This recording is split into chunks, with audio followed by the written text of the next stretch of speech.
என் பெயர் Krishna. He is எனக்கு out. 12 வயது. Excellent ஒவ்வொரு catch. ஞாயிற்றுக்கிழமையும் நான் கிரிக்கெட் விளையாடுவேன்.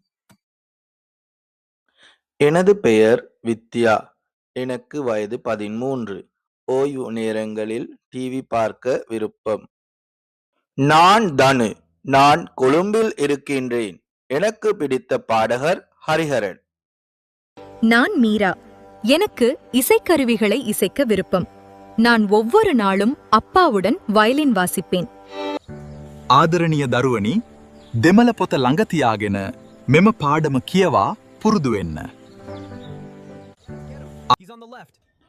எனது பெயர் சிஃபான். எனது ஊர் யாழ்ப்பாணம். பாடசாலை விட்டு வீடு வந்த பின் கம்ப்யூட்டர் கேம்ஸ் விளையாடுவேன்.